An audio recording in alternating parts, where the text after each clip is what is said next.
Hey guys, it's Savannah with Ecofine Properties, and if you're considering a move to South Florida and you're not sure whether or not an HOA or a condo association are the right fit for you, here are some pros and cons that you may want to take into consideration for both HOA communities and condo associations.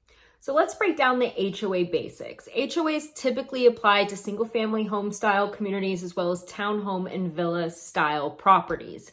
And they're designed to create a community standard. And this applies to anything from the architecture, color scheme of the community, as well as landscaping, roads, security, amenities, clubhouses, what have you, and are generally less restrictive than your condo association.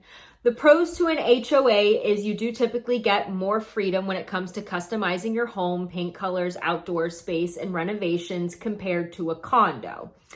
HOAs can also help protect your property's value by enforcing standards and a sense of cohesiveness in the community. So let's talk about the cons to HOAs. Obviously, the biggest con is if you do not want to be told what to do with your home, when to do it with your home, how to do it to your home, etc. An HOA or condo association may not be for you because they can be restrictive on what you're allowed to do with your property and when you have to maintain your home, etc.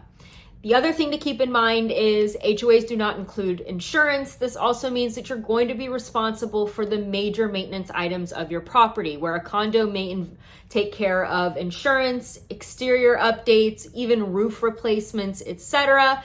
Typically, those costs are going to be up to you to take care of when the time comes if you're living in an HOA community. These can vary per community, but generally speaking, if you're in an HOA style community, you're going to be responsible for the bulk of maintenance as well as utilities, etc. That is not necessarily going to be lumped into the HOA fee.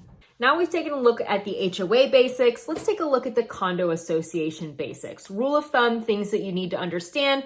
Condo associations cover multi-unit buildings. Ownership is typically from walls in, and the association owns and maintains the rest. The pro to a condo association lifestyle is it's more of a lock and go lifestyle. You don't have to worry about the roof, the exterior, or the landscaping. It's great for second homes or busy lifestyles where you don't want to be responsible for all of the maintenance.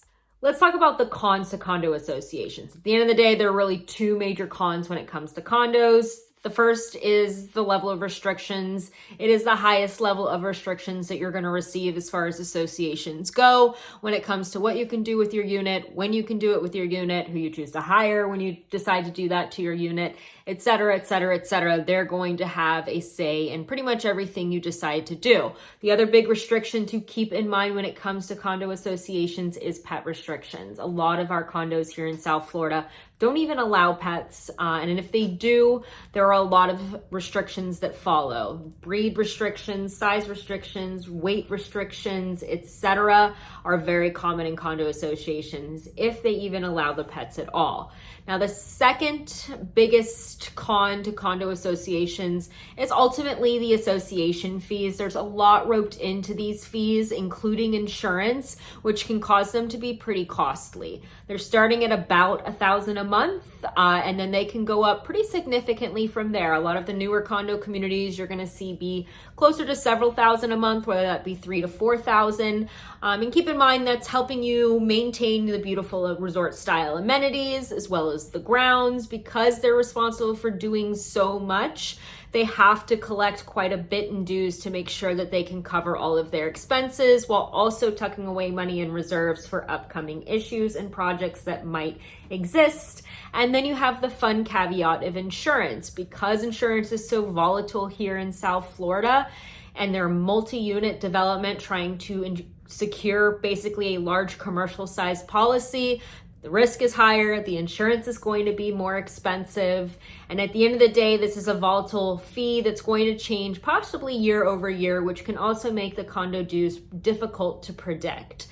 So that's going to be your largest con, and if you're concerned about insurance and where those costs are going, you're going to have very little control over that living in a condo community. You're going to have the most amount of control on what you can do with that living in an HOA or a non-HOA community, preferably in a single family home with no attached walls, is when you're going to have the most say in how you choose to insure your property and what you choose to pay, etc. and even shopping options, shopping out insurance, what have you, gets a lot easier for your single family home, no HOA type setup. So really the key takeaways at the end of the day, if you're going to consider an HOA or a condo association, HOA is going to be your least restrictive option, usually your lowest monthly fee option, of course, aside from no HOA at all.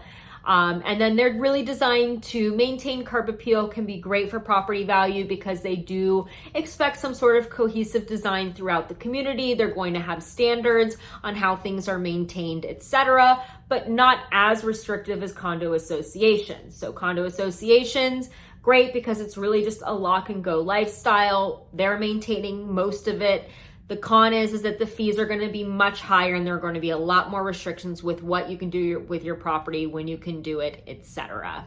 And whether you're considering an HOA or a condo association, do your due diligence up front, whether that's in the inspection period or prior to going under contract. Make sure you know as much about the property as possible. This is crucial for condos. Understand their milestone inspections, reserves, how the community is being managed, their budget. Are they being managed well? Are there any assessments coming up, etc., etc., etc.? What rules, restrictions, what have you? Have a firm understanding of this before you're locked into any sales so you can really determine whether or not that community is going to be a good fit for you.